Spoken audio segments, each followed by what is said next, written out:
When I was 16, I saw a film in which a young man got really good at breaking into computers, and then Angelina Jolie took all of her clothes off. As incentives go, that's not a bad one. And a little more than a year later, I sort of semi-accidentally broke into a nuclear weapons facility and stole the research from 5 atomic bombs that just set off on the ground. Angelina did not show up at my door, but the Defense Department did. And they made me a job offer that I couldn't refuse. They were quite adamant about the couldn't refuse part. Now, more than 20 years later, it's still this story, or rather, this story is still the main reason why people come to me to talk about cybersecurity at events, conferences, or to company boards, because they think it makes me an expert. This is a mistake. An organization is not a computer, and the skill set required to break into a computer is completely different to building a secure, healthy organization. You might think of it as, if you give me a toolbox, I could probably take apart or severely disable an airliner. I wouldn't advise you fly in one that I designed and built myself. Not a good idea.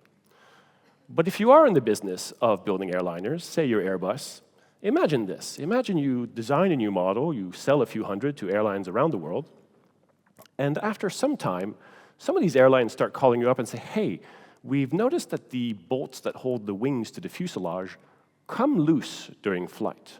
Well, this is a problem, because eventually they might loosen enough that one of the wings will shear off and the plane will plummet to the ground with everyone on board, resulting in what the aviation industry calls a negative passenger experience. So we have to do something about this problem. But what? So here's a solution. Let's build a workshop in every single airport that these planes operate out of. We'll staff them full of engineers with specialized tools, and between every flight, after the plane lands, before it takes off, we'll give them a little bit of time to go over and retighten as many of the bolts as possible.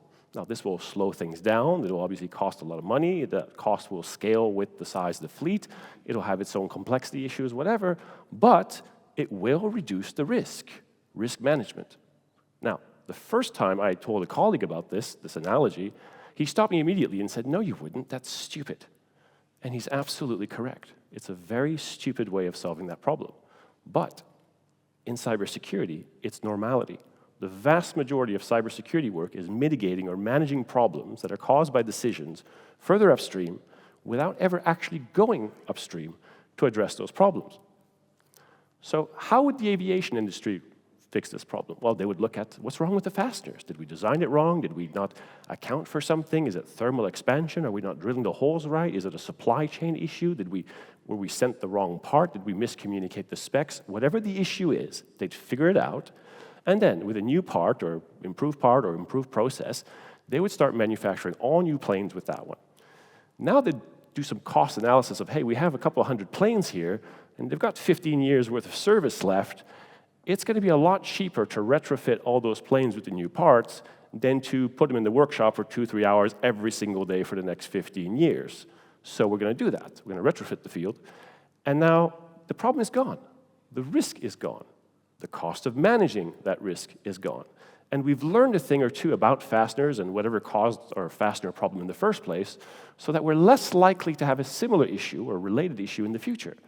And that's why in aviation, and every single mature industry from shipping to oil and gas to transportation to manufacturing to healthcare, name it, the incident or defect over time curve is a downward trend like this. Meanwhile, in cybersecurity, it accelerates upward. Not only does it accelerate upward, but it accelerates upwards despite the fact that every single year for the last 25 years, we have spent record amounts of cybersecurity, both in absolute terms and in terms of percentage of company spend, which makes it completely unsustainable. So why are we spending so much on the problem and the problem's not getting better? Well, very simply, we're not spending money on the problem. We're spending money on the symptoms of the problem. If there's one thing I can share after 25 years of doing cybersecurity and being really lazy and hating to do stuff twice and always asking, yeah, but why did that happen? It's that cybersecurity isn't about hackers or risk. It's about quality. The vulnerabilities that, as the word implies, make us vulnerable are defects. They're defects in how something is programmed, how it's engineered, how it's built, how it's configured, how it's architected, a failure to consider the life cycle, say something's going to last for 10 years, but we're using a component that's going to be out of support in 3. These are all poor decisions that lead to these security vulnerabilities. And these poor decisions, in turn, tend to happen because of structural issues. How do you give responsibility or accountability or cost ownership to different departments? How are people incentivized? What's the operating model? All these things lead to these bad decisions being made. And that makes it interesting because once you think of security as quality, you forget all the cybersecurity stuff, but we have quality management frameworks such as Six Sigma, Lean Thinking, Kaizen. These things have been around for almost 100 years. We have a tremendous amount of expertise in how to deal with quality issues. And quality is actually more measurable than risk, which is also nice. When I set up my consultancy, Sequoia Consulting, I really wanted to have very mature methodologies. And I looked at BCG, I looked at McKinsey, and at the end of the day, we chose the Toyota production system, which sounds weird. It's designed to design car factories and make assembly lines more efficient. But actually, it's about having really high-quality outputs, high-quality practices, processes, services, products. And if you have really high-quality outputs, you have fewer defects. And security vulnerabilities are a subset of that defect. And at the end of the day, building software or systems or infrastructure is not actually that different than building cars on an assembly line. Now here I have a picture of the 1987 Zeebrugge ferry disaster. Now this ferry left a port and sort of taking on water due to an issue that I'll let you research on your own. We don't have time today. And it sank, taking 192 lives. In the accident report, they blamed employee fatigue, they blamed lack of safety culture, they blamed the lack of supervision, they blamed time pressure. What they didn't blame was the water that sank the ship. In fact, when a ship goes down, the accident report never blames the water. They always blame one of four things: how the ship was designed, how it was built, how it was maintained, and how it was operated. Because we know how to build ships that don't sink. And so it's our failure to do one or more of those four things that results in the ship sinking. Now here's a crazy cybersecurity statistic. More than 99.9% of breaches involve a known vulnerability which had an available fix, and in more than half the time, in fact almost 2/3 of the time, that fix had been available for over a year and a half. So if we just did what we know how to do, we could reduce the amount of breaches about 1,000-fold. Just like how we know how to build ships that float, we know how to build secure applications, systems, and infrastructure. We choose not to. The question is, why is that?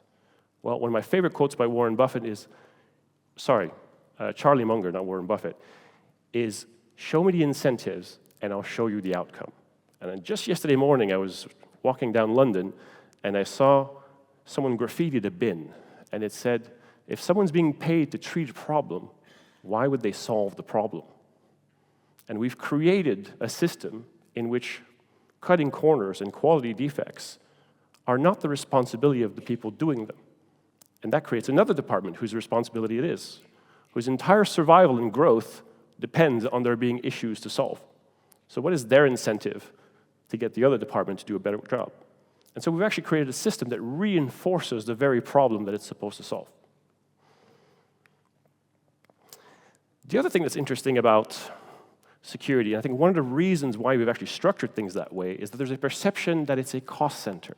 That's a cost. There's no upside to it. It's just pure cost. And that's only true if you're building workshops in the airports. It's only true if you're just ramping up mitigation all the time.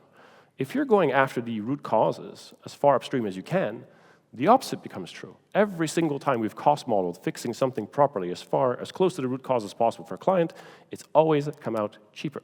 And every single engineering discipline in the world adopts this principle. The interesting thing is the underlying issues that cause the security defects don't just cause security defects. They tend to cause all kinds of other inefficiencies, frictions, waste, and so on. And I'll give you one example. We had a company it was a SaaS company, and their application had tens of thousands of vulnerabilities. Now, typically, you would create an application security function, they go and they test all the code, and they report what they found was bad, they send it back to the engineers, they have to stop working on the new product, go back and fix the old product. No one likes that, management gets mad, hey, you're delaying the new release, whatever, etc. It's terrible. Instead, we said, no, don't do application security. Let's enhance your engineering function. And within a year, because of the higher quality code, we saw higher quality and an 87% drop in the number of vulnerabilities. But some really interesting other things happened. We saw the quality of the application increased. It was faster, it was more stable, it responded better. And so the renewal rates increased because customers were happy. We also saw that the engineer turnover reduced dramatically because people were no longer frustrated having to maintain such a broken system, and they stopped quitting. And the other thing was, because the code was more efficient, it used less compute resource. So the company actually saved over 20 million euros over the next year by reducing its computing bills, something that's also a lot of energy and ESG savings as well. Very, very often, this happens a lot in IT because it's hard to have a frame of reference. What's good? What's a good number to be spending? Is that right? Is that very wasteful? Is that very efficient? No one really knows. There's no frame of reference. But very often, the security issues are the only signals that something is not quite right, and we can leverage those. So where do we go from here? First of all, I really want to send the message of security is not a technical issue. They are defects, they're mostly preventable defects, and they are consequences of how business operates. The opportunity is taking those defects and chasing them down to their real root causes and find areas of opportunity, or rather areas of improvement within our businesses. And the funny thing is, security tools are actually extremely good at doing this, but the people operating them only think of actually extinguishing those signals and never tracing the true root causes. Security today, as a whole, unfortunately, is a discipline that has a lot of people and structures and mindsets that like to chase tech and chase symptoms and not necessarily the best outcome for the business. And that's why we keep doing more and more of it, despite the results getting worse and worse. And that leads me to one of my favorite Albert Einstein quotes: "The definition of insanity is doing the same thing over and over again, expecting a different result." And I think it's time to ask ourselves why we keep having this result, take a step back, and when it comes to cybersecurity at least, choose a better path forward. Thank you.